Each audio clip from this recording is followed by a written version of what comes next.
ખૂબ મહત્વનો પ્રશ્ન છે. ભારતીય જનતા પાર્ટીની ઉત્તરાખંડ સરકારે દેશમાં યુસીસીનું એક અદ્ભુત મોડેલ રજૂ કર્યું છે અને અગર આપ એનો એ રિપોર્ટને સ્ટડી કરશો તો આપને અંદાજો આવી જશે કે કોઈ બી પ્રકારે આદિવાસી સમાજની જે રીતિ રિવાજો અને જે કાનૂન છે એટલે એમના જે કાયદાઓ છે એને કોઈ બી પ્રકારે નુકસાન એ આખા યુસીસીના કાયદાની અંદર નથી લાવવામાં આવ્યું. અને દેશના ગૃહમંત્રી આદરણીય શ્રી અમિતભાઈ શાહ સાહેબે બી ઝારખંડમાં એક સભા દરમિયાન દેશભરને સંબોધતા એમને કહ્યું છે કે યુસીસીના કાયદામાં આદિવાસી સમાજને અમે જે બી રાજ્યની અંદર આ કાયદો લાવશો ત્યાં સંપૂર્ણ ચિંતા કરીને આદિવાસી સમાજના રીતિ રિવાજો અને એના જે કાયદાઓ છે તેનું સંરક્ષણ સંપૂર્ણ કરવામાં આવશે.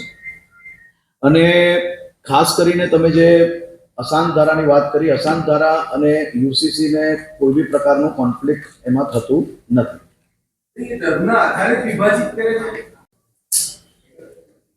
ગુજરાતના લોકપ્રિય મુખ્યમંત્રી આદરણીય શ્રી ભૂપેન્દ્રભાઈ પટેલ સાહેબ દ્વારા એક ઐતિહાસિક નિર્ણય લેવામાં આવ્યો છે. રાજ્યમાં સમાન સિવિલ કાયદાની આવશ્યકતા ચકાસવા માટે કાયદાનો જે મુસદ્દો તૈયાર કરવાનો છે તેના માટે એક મહત્વની સમિતિ જે તૈયાર કરવામાં આવી છે અને એ બાબતે આદરણીય મુખ્યમંત્રી શ્રી આપ સૌને જાણકારી આપશે. આદરણીય મુખ્યમંત્રી શ્રી, એક વ્યવહાર રહ્યો છે કે જે બોલે એનું પાલન કરે અને ગુજરાતમાં કે દેશમાં ભારતીય જનતા પાર્ટીની સરકાર દ્વારા જેટલા વચનો આપવામાં આવ્યા છે તેનું પાલન કરવામાં આવ્યું છે અને બધા જ કામ એક પછી એક મહત્વ આપીને એ કામગીરીને પૂર્ણ કરવામાં આવી રહ્યું છે.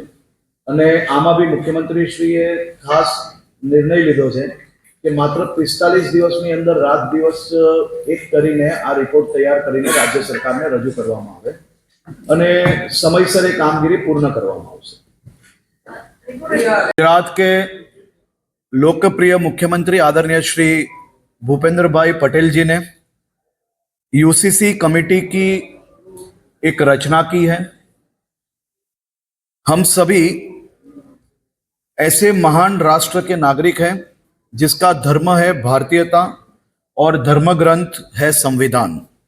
भारत का संविधान नागरिक धर्म का वहन करने में सभी का पथ दर्शन करता है. विश्व नेता और लोकप्रिय प्रधानमंत्री आदरणीय श्री नरेंद्र भाई मोदी जी के नेतृत्व में इस वर्ष हम संविधान के अंगीकरण के 75 वर्ष का उत्सव मना रहे हैं. प्रधानमंत्री नरेंद्र मोदी जी ने देश के सभी नागरिकों को समान अधिकार मिले, इसे कॉमन सिविल कोड का देशव्यापी अमल करने का एक फैसला किया है. माननीय प्रधानमंत्री नरेंद्र भाई मोदी जी के नेतृत्व में भारतीय जनता पार्टी की सरकार जो कहना व करना इस कार्य मंत्र का अनुकरण करने वाली सरकार है. Article 370, one nation one election, नारी शक्ति वंदना अधिनियम, ट्रिपल तलाक कानून इत्यादि के लिए जो वादे इलेक्शन मैनिफेस्टो में दिए थे वह एक के बाद एक पूरे किए जा रहे हैं.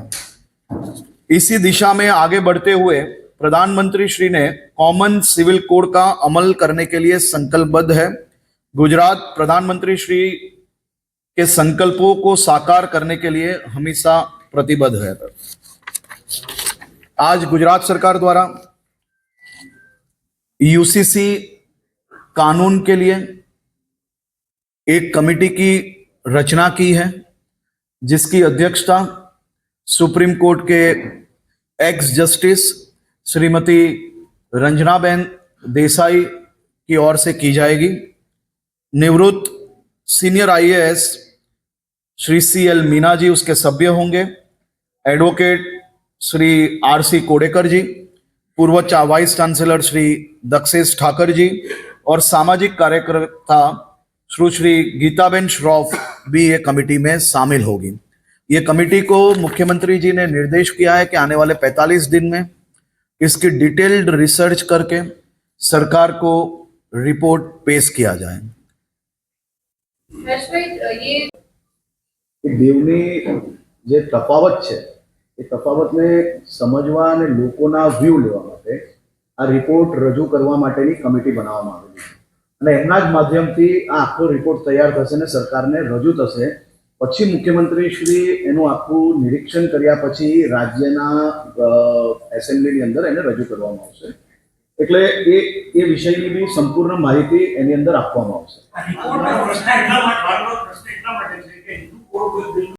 राज्य के सभी नागरिकों का रिव्यू उसमें जरूर से लिया जाता है और खास तौर पे इसमें अलग अलग समाज के लोगों का भी रिव्यू लिया जाएगा और कमिटी को इसके डिटेल्ड रिसर्च के लिए जो कुछ आवश्यकता होगी वो सभी स्टेप्स के माध्यम से वो लोग आगे बढ़ेंगे और सरकार को वो रिपोर्ट पेश करेंगे। प्रोसीजर है और ये रूटीन प्रोसीजर में कमेटी डिक्लेयर हुई है और खास तौर पे असेंबली का जो समय है वो असेंबली का समय पूर्ण होने के बाद ही ये रिपोर्ट पेश होने वाला है, क्योंकि 45 दिन ये रिपोर्ट तैयार करने में लगेगा। आने वाले 3-4 दिन के बाद इसकी कामगिरी चालू होगी।